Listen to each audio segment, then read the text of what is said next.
Hello friends, welcomes to Bhuvana's channel 27. இன்றைக்கி உருளைக்கிழங்கு பட்டாணி குருமா எப்படி பண்ணுறதுன்னு பார்க்க போகிறோம். அதுக்கு தேவையான பொருட்கள்லாம் என்னென்னு பார்க்கலாம்.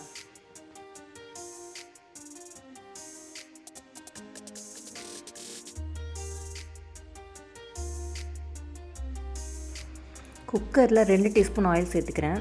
ஆயில் சூடானதும் அதில் ஹோல் ஸ்பைசஸ் ஆட் பண்ணிக்கிறேன். அது கூட 2 நறுக்கின பச்சை மிளகாய், கொஞ்சம் கருவேப்பிலை சேர்த்துக்கிறேன்.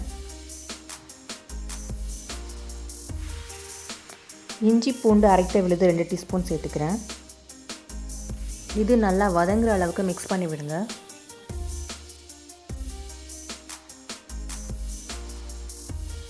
ஒரு டீஸ்பூன் சீரகம் சேர்த்துக்கிறேன். அது கூட நறுக்கி வச்சுருக்கிற வெங்காயத்தை ஆட் பண்ணிக்கலாம். இப்போது வெங்காயம் வதங்கிறதுக்கு தேவையான அளவு உப்பு சேர்த்துக்கிறேன். வெங்காயம் வதங்கினதுக்கப்புறமா நம்ம நறுக்கி வச்சுருக்க தக்காளி இது கூட சேர்த்துடலாம். தக்காளி நல்லா வதங்குற அளவுக்கு ஒரு 5 மினிட்ஸ் நல்லா மிக்ஸ் பண்ணி விடுங்க. இப்போ அது கூட 1 டீஸ்பூன் மஞ்சள் பொடி சேர்த்துக்கிறேன். 2 டீஸ்பூன் கரம் மசாலா பவுடர் சேர்த்துக்கிறேன். 2 டீஸ்பூன் குழம்பு மிளகாய் பொடி சேர்த்துக்கிறேன். இப்போ மிளகாய் பொடியோட பச்சை வாசனை எல்லாம் போகிற மாதிரி நல்லா மிக்ஸ் பண்ணி விடுங்க.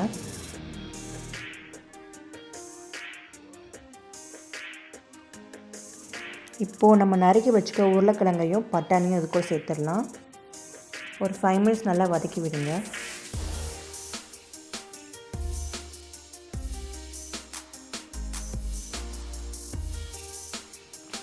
இப்போது குருமாவுக்கு தேவையான அளவு தண்ணி சேர்த்துக்கிறேன்.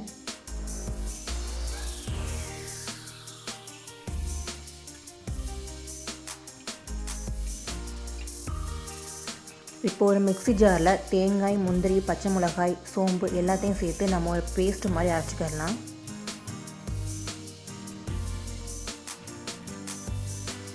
இப்போ நம்ம அரைச்ச தேங்காய் விழுத குழம்போடு சேர்த்துடலாம். நல்லா மிக்ஸ் பண்ணி விடுங்க. குருமாவுக்கு தேவையான அளவு உப்பு செக் பண்ணி சேர்த்துக்கோங்க. கொஞ்சமாக நறுக்குன கொத்தமல்லி தழைகளை சேர்த்துக்கிறேன். குக்கரை மூடி ஒரு 2 விசில் வச்சுக்கலாம்.